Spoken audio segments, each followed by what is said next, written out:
سبيل سعادتي وأفكاري. Last time on آخری معجزہ. تو اگر کہا ہوتا نا ایاک نعبد و نستعین، تو صرف ایک ہی طرح کے معاملے میں ہم اللہ تعالیٰ کی مدد مانگتے ہیں. کس طرح کے معاملات میں؟ عبادت سے متعلق معاملات میں، صحت سے متعلق معاملات میں نہیں، فیملی سے متعلق معاملات میں نہیں، پیسوں سے متعلق معاملات میں نہیں، اپنی ڈپریشن کے معاملات میں نہیں، اپنی انگزائٹی کے معاملات میں نہیں. لیکن اب ایک جوڑ بھی بن گیا اور ایک علیحدگی بھی ہو گئی. یعنی دونوں اکٹھے بھی ہو سکتے ہیں اور دونوں الگ الگ بھی ہو سکتے ہیں، اور ان دونوں کی گنجائش اللہ تعالیٰ نے ہمیں دے دی. ایاک نعبد و ایاک نستعین.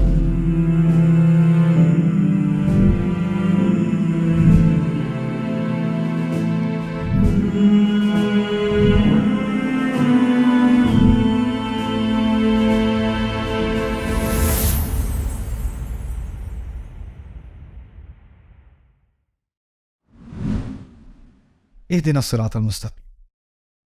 اس کو سمجھنے کے لیے اس کا میں صرف ابھی آپ کو انٹروڈکشن دوں گا، پھر آپ کو بریک دوں گا. اس کو سمجھنے کے لیے ایک مثال سمجھ لیں. میں نے کل آپ کو ایک عجیب سی مثال دی تھی. فرض کریں کہ آپ میرے پاس آ کے کہیں آج کے بعد نعمان تو میرے غلام ہو. میں کہوں چلو ٹھیک ہے، صحیح ہے. اب فرض کریں آپ نے کہا میں غلام ہوں، میں نے قبول کر لیا، اور پھر میں بیٹھا ہوں آپ کے ساتھ صوفے پہ آدھا گھنٹہ، 20 منٹ، 40 منٹ، آپ نے کچھ کہا ہی نہیں. پھر میں کہوں اچھا غلام تو میں ہوں، کچھ کروانا ہے؟ اگر میرا جو مالک ہے وہ کچھ کہے گا نہیں کہ جاؤ گھاس کاٹو، گھر صاف کرو، کھانا پکاؤ، جب تک وہ کچھ کہے گا نہیں تو وہ مالک کیسا ہوا؟ کیونکہ اگر مالک کچھ کہے نہیں تو میں نے کیا کرنا ہے؟ اپنی مرضی. اس کے کہے بغیر اس کے مالک ہونے کا، اس کے رب ہونے کا ناطہ پورا ہو ہی نہیں سکتا. کیونکہ یہ ایک رشتہ ہے نا، مالک اور رب اور عبد.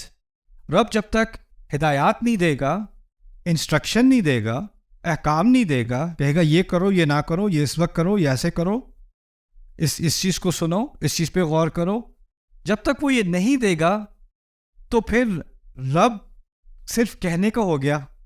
میں نے مان تو لیا کہ وہ رب ہے، لیکن پریکٹیکلی کچھ ہو نہیں رہا. یہ بھی ہوتا ہے. میں نے یہ چیز وہاں یو ایس میں تو بہت کم دیکھی، مسلمان کنٹریز میں بہت زیادہ دیکھی. ہمارے یہاں ٹائٹلز بہت ملتے ہیں جن سے کچھ ہوتا نہیں ہے. تو مجھے فلانے پروجیکٹ کا ڈائریکٹر بنا دیا، یا ایڈوائزر بنا دیا، یا ایک میں بینہ کے ساتھ ایک یونیورسٹی تھی، ملک کا نام میں نہیں لوں گا، انہوں نے ایک میمورینڈم آف انڈرسٹینڈنگ کی ہماری یونیورسٹی کا بینہ انسٹیٹیوٹ کے ساتھ بہت تعاون ہے. 10 سال پہلے کی بات ہے، کچھ بھی نہیں کیا ہم نے، لیکن ایک سرٹیفکیٹ ہے، وہ تعاون ہے. یعنی کہنے کو تو ایک رشتہ ہے، لیکن پریکٹیکلی کچھ ہے کہ نہیں؟ نتھنگ. کہنے کی بات ہے بس. اور لیکن وہ جو ہاتھ شیک کرتے ہوئے فوٹو لینا بہت ضروری ہے. وہ بڑے مزے کے ہینڈ شیکس ہوتے ہیں یہاں. آپ صرف ہاتھ نہیں ملاتے ہیں، کہتے ہیں پھر پکڑتے ہیں، پھر ایسے دیکھتے ہیں، کیونکہ اس کا اصل مقصد ہاتھ ملانا نہیں ہوتا. ہاتھ ملانے کا ریکارڈ ہونا ہوتا ہے، اس کو فریم کرنا ہوتا ہے.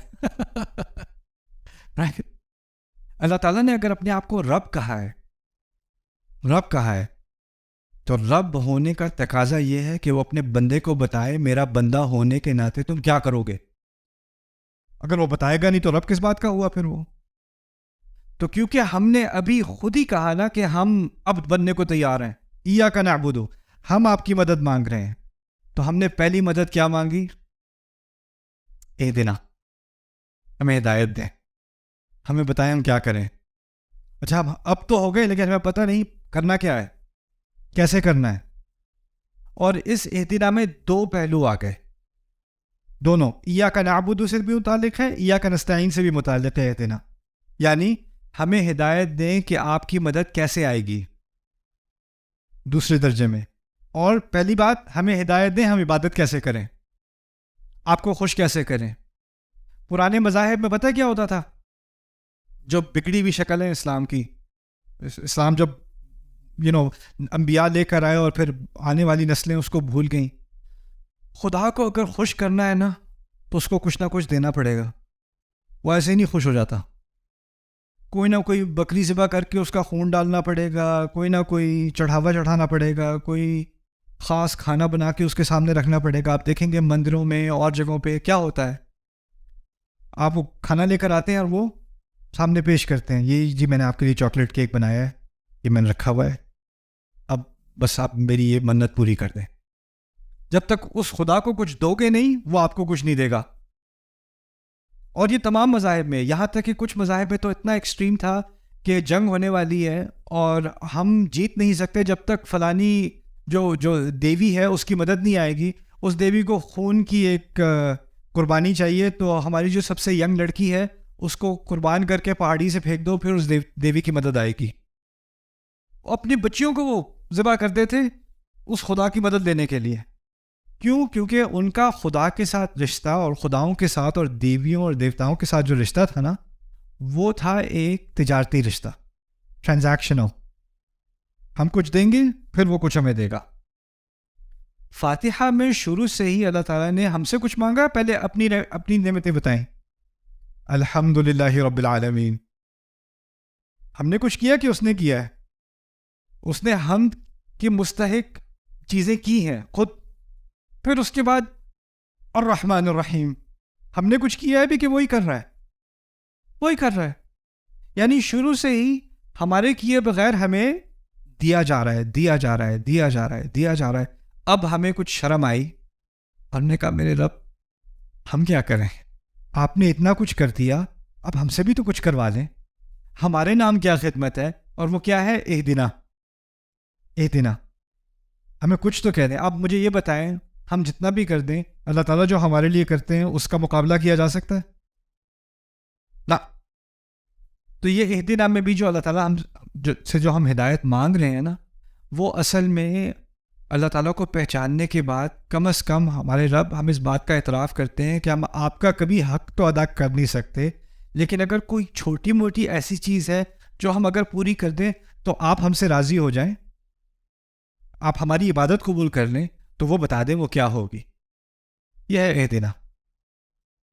اور پھر اہدنا کے اندر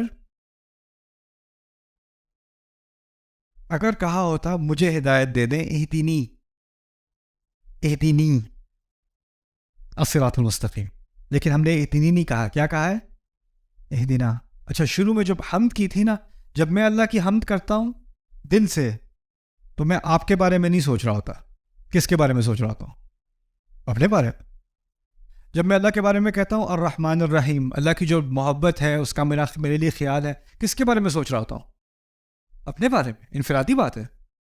مالک یوم الدین, مجھے آپ کی فکر ہوتی ہے؟ اپنی فکر ہوتی ہے. اپنی فکر ہوتی ہے. ابھی تک جو ساری بات ہو رہی تھی وہ فرد کی تھی, میری تھی. تو یہاں تک جو بات پہنچی تو مجھے کہنا کیا چاہیے تھا؟ توقع کیا تھی؟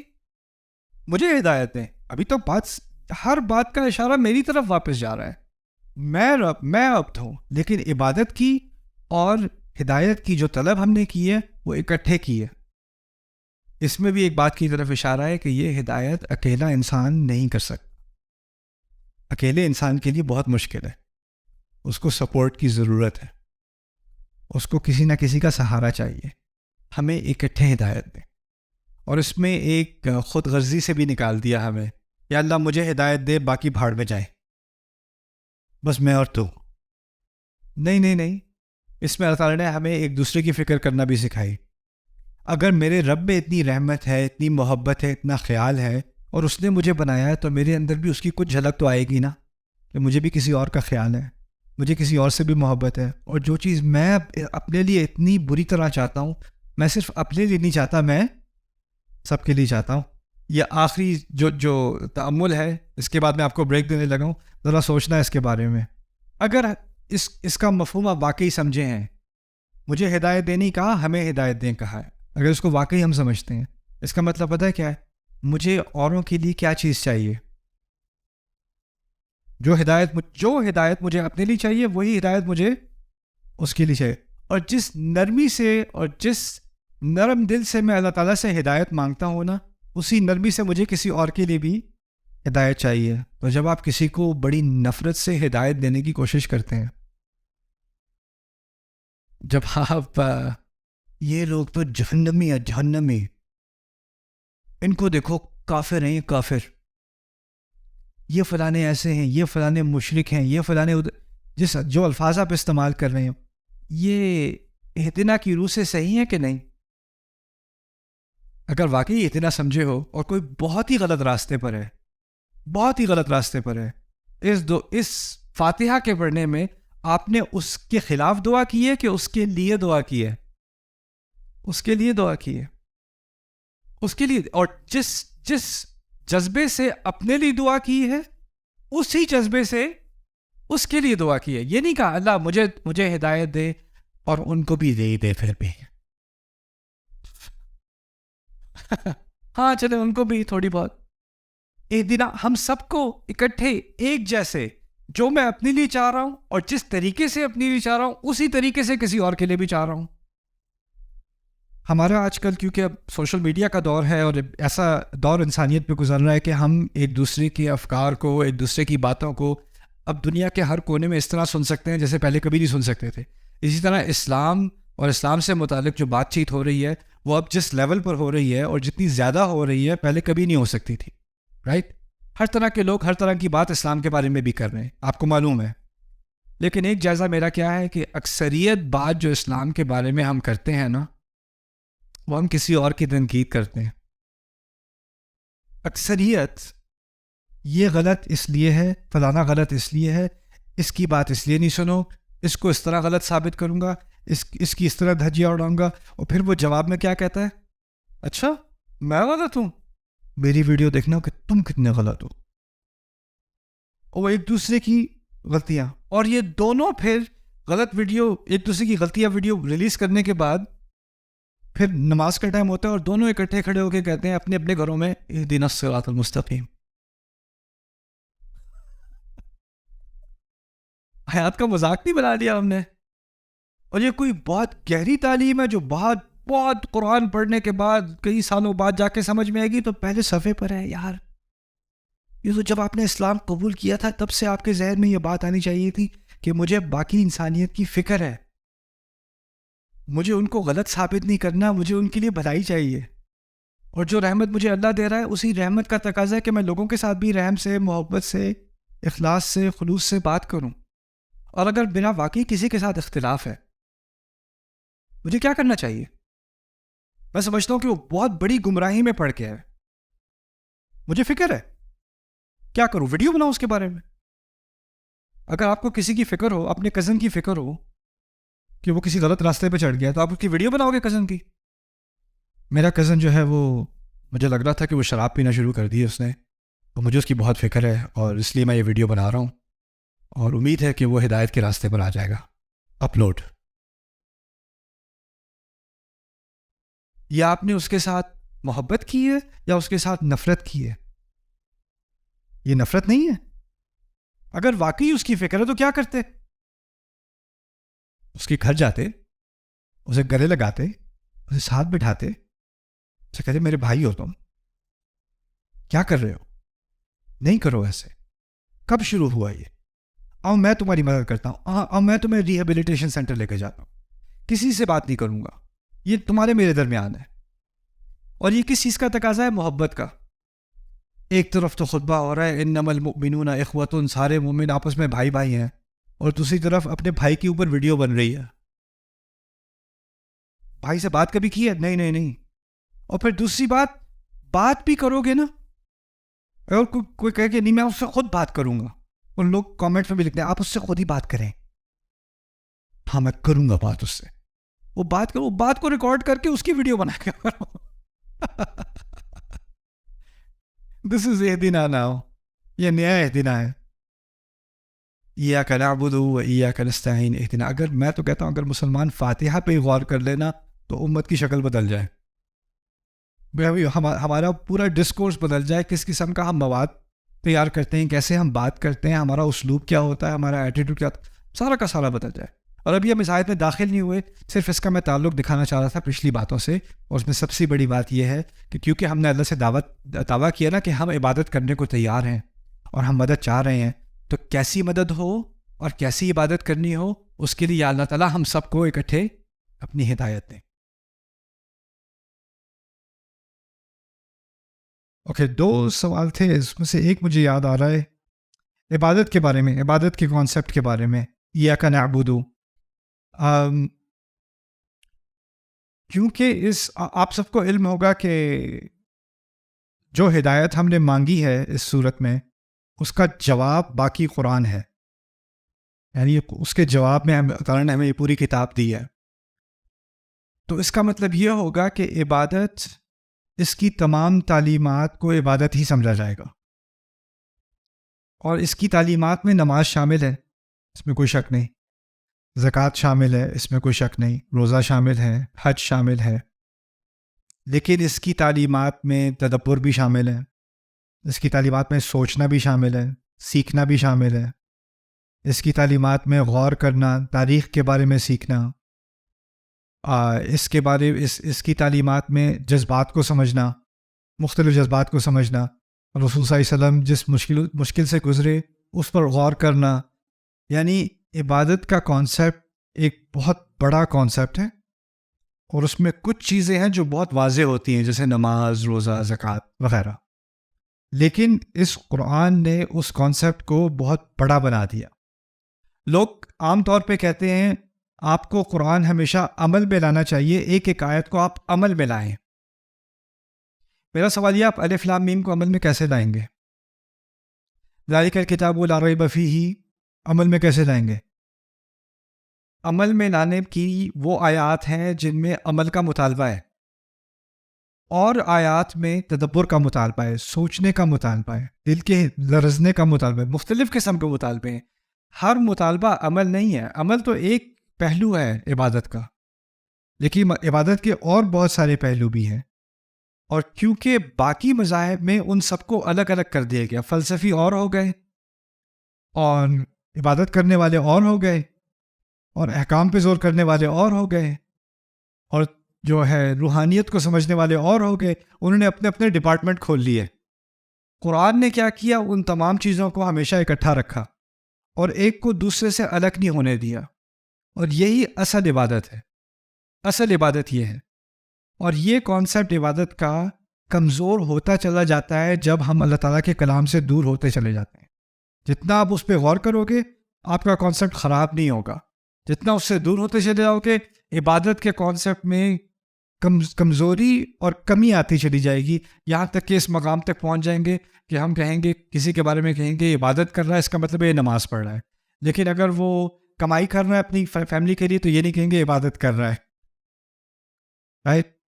جب سلیمان علیہ السلام گھوڑوں کی تیاری کر رہے تھے وہ عبادت کر رہے تھے، لیکن ہم یہ نہیں سوچیں گے کہ یہ عبادت ہے. جو تجارت کر رہا ہے اور اس کے ذریعے سے حلال روزی کما رہا ہے وہ بھی کیا کر رہا ہے؟ عبادت کر رہا ہے.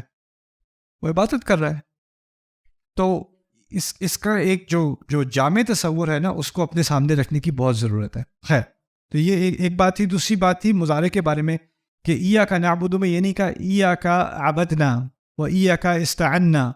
ہم نے آپ کی عبادت کی، ہم نے آپ کی مدد مانگی، یعنی ماضی میں کہا جا سکتا تھا، لیکن مضارع استعمال کیا ہے. مضارع عربی میں مضارع جو ہے نا یہ حال اور مستقبل دونوں کو شامل کرتا ہے. تو میں نے ترجمہ ایک طرح کیا تھا، لیکن اصل میں ترجمہ دونوں طرح ہے. ہم آپ کی عبادت کر رہے ہیں اور کریں گے. ہم آپ کی مدد مانگ رہے ہیں اور مانگیں گے. اس طرح بھی کر سکتے ہیں مانگتے رہیں گے، اس طرح بھی ترجمہ کر سکتے ہیں، وہ بھی صحیح ہوگا، مانگتے رہیں گے. تو ہم نے ایک کمٹمنٹ کی ہے ابھی کی اور فیوچر کی، مستقبل کی، ان الفاظ کے ذریعے سے ایاک نعبد و ایاک نستعین. اوکے. دوسرا ایک سوال آیا تھا العالمین کے بارے میں پہلے، کہ العالمین میں تفسیر میں اکثر و بیشتر یہی کہا جا رہا ہے کہ العالمین میں نباتات، جمادات، پرندے، جانور، جنات، تمام عالم، تمام دنیایں، تمام جہانوں کا مالک نا، تو اس کی طرف اشارہ ہے. میں اس بات کا انکار نہیں کرتا. میں کہتا ہوں کہ قرآن کے الفاظ، جہاں تک میں نے قرآن سمجھنے کی کوشش کی ہے نا، تو قرآن کے الفاظ میں دو طرح کے مفاہیم ہوتے ہیں. ایک کو کہا جاتا ہے المعانی الاوائل اور دوسرے المعانی الثوانی. انگلش میں سمجھ لیں پرائمری میننگز، سیکنڈری میننگز، پہلے درجے کے معنی، دوسرے درجے کے معنی. اور یہ قرآن میں بہت جگہ ہوتا ہے، اور ان میں سے کسی ایک کا انکار کرنا غلط ہوتا ہے. میں ڈاکٹر فاضل صالح حسان رائی کے کام سے بہت متاثر بھی ہوں، انہوں نے قرآن کی بلاغت پہ بہت کام کیا ہے، عربی میں ہی کام کیا ہے، عراقی ہیں وہ، صاحب الراس سے، ابھی بھی بغداد میں ہوتے ہیں. انہوں نے العالمین کی جو شرح کی تھی اس کے سٹرکچر کی بنیاد پر، اس کی بنیاد پر میں نے یہ بات آپ کے سامنے رکھی تھی. اور میرے نزدیک یہ بات نہ صرف کانٹیکس کے اعتبار سے سینس رکھتی ہے، اور اس کو پرائمری رکھنا چاہیے. اس صورت میں جو اوائل معنی ہیں، اس میں اختلاف ہو سکتا ہے کہ اوائل معنی کون سے ہیں، انکار نہیں کیا جا رہا ایک کا یا دوسرے کا، لیکن پہلے درجے کے معنی کس کے ہیں، نمبر 1 پہ کس کو رکھنا ہے، نمبر 2 پہ کس کو رکھنا ہے. میرے نزدیک نمبر 1 پہ ذوی العقول، اینا سے ذوی العقول نکلتے ہیں، یعنی فرشتے، جن، انسان، روحیں، یہ تمام العالمین میں شامل ہوں گی، اس دنیا میں یا آخری میں، اگلی دنیا میں.